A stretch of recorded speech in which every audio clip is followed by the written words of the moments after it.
एक पवित्र अवसर जहां श्रद्धा और भक्ति का संगम हो रहा है। पूज्य सदारनी दरबार तीर्थ रायपुर में सदगुरु संत राजा राम साहिब जी के 64वें वार्षिक महोत्सव का उत्सव मनाया गया। ये सिंधी समाज का सबटे जिस भूमि में जाने के बाद सब सदगुरु के हो जाए, ऐसा भाव का जहाँ पर उदय हो पहुँचाए, ऐसे श्री राजा राम साहिब जी के 64वीं बरसी में संकल्प लेकर के यहाँ जाए कि इस बार के बाद फिर हजारों वर्ष तक कोई। इस विशेष आयोजन में वैशाली नगर विधानसभा के विधायक श्री रिकेश सेन भी शामिल हुए। विधायक जी ने सभी श्रद्धालुओं को संबोधित करते हुए कहा, हम सभी जानते हैं कि संत सदारनी साहिब जी ने 315 वर्ष पूर्व मानव कल्याण के उद्देश्य से सदारनी दरबार की स्थापना की। इससे पहले उन्होंने भारत का भ्रमण किया, मानव जीवन की पीड़ा को महसूस किया और उनके द्रवित हृदय में ईश्वर की प्रेरणा जागृत हुई। इस प्रेरणा का फलस्वरूप उन्होंने एक उपयुक्त स्थान का चयन किया, जहां उन्होंने सदारनी दरबार और संत परंपरा की नींव रखी। यह स्थान देवभूमि सिंध प्रांत का अद्भुत स्थान है, जो आज भी मानवता की सेवा का प्रतीक बना हुआ है। संत राजा राम साहिब जी, जो इस लोक कल्याणकारी संत परंपरा के 7वें अवतार हैं, का जन्म 1882 के कार्तिक मास की शुक्ल पक्ष की एकादशी के दिन हुआ। पंडितों ने उनके विलक्षण प्रतिभा को देखकर उनके संत महात्मा बनने की भविष्यवाणी की थी।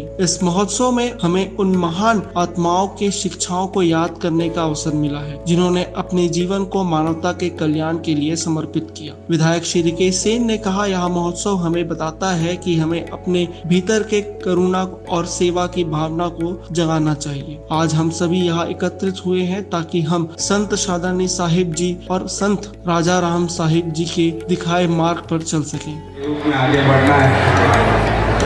वैशाली नगर भिलाई का हृदय स्थल है, जहाँ पे बहुतायत स्थिति में सिंधी समाज के लोग वहाँ पे निवास करते हैं। और मैंने तय किया कि कोई ऐसा दरबार जाना है जहाँ पे लोगों को शांति मिले। वैशाली नगर विधानसभा से मैं उस समय में आयु थी 20 वर्ष।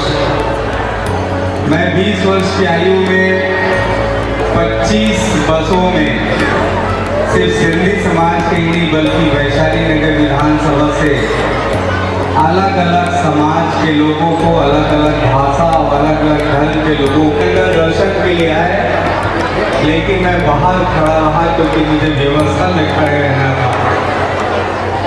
और उसके बाद ऐसा चमत्कार हुआ कि 21 वर्ष की आयु में मैं भारतवर्ष का सबसे कम उम्र का पार्षद बन गया। और जैसे ही मैं 21 वर्ष की आयु में जब पार्षद बना, उसके बावजूद भी मैं लोगों को लगातार भिलाई से मैं विधायक बना पार्षद से। उसके बाद इस दरबार में मुझे साक्षात दर्शन दिए। विधायक बनते ही बाबा का ऐसा आशीर्वाद और मुझे आपका ऐसा आशीर्वाद मिला कि मैं विधायक बनते ही सदारनी दरबार में मैं अंदर आया।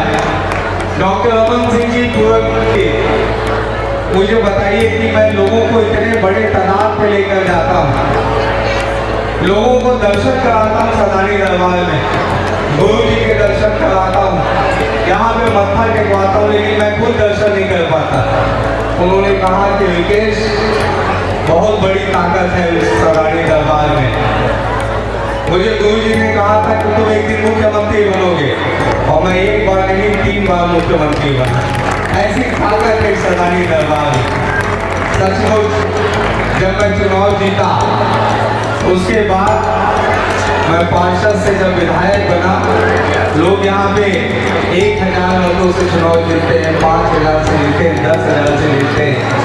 मेरा सौभाग्य है, बहुत छोटे परिवार से आता हूँ, ऐसे परिवार और ऐसे समाज से आता हूँ जिस समाज इस प्रदेश में बहुत छोटा सा समाज है। हमारा जो समाज है वो सिंधी समाज से पारिवारिक और व्यक्तिगत संबंध रखता है। मैं जब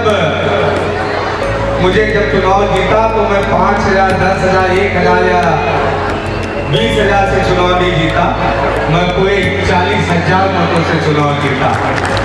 जब चुनाव में जीता तो तो मैं अपने परिवार में कहा, दोस्तों में कहा, सब जगह कहा कि मुझे कहीं ऐसे जगह मत्था टेकने जाने, क्योंकि होता है ना, जब टिकट मिलता है, जब राजनीतिक स्वार्थ होता है कि कहाँ जाएं चुनाव में जहाँ सबको आशीर्वाद मिल जाए, और जब जीत जाते हैं तब ये होता है कि कहाँ जाएं कि जहाँ आशीर्वाद मिल जाए। तो जब सभी लोगों ने कहा कि इस मंदिर जाओ, वहाँ जाओ, यहाँ जाओ, तो मुझे पता नहीं क्या ऐसे अंतरात्मा ने जाना कि मुझे अगर चुनाव जीतने के बाद कहीं मत्था टेकने जाना है तो सदारी दरबार जाना है। यह महोत्सव केवल एक धार्मिक आयोजन नहीं बल्कि हमारे समाज के प्रति हमारे दायित्व का प्रतीक है। आइए हम सब मिलकर मानवता की सेवा में अपने योगदान को बढ़ाएं और इस महोत्सव की अमिट छाप अपने दिलों में सदा के लिए संजो कर रखें। धन्यवाद।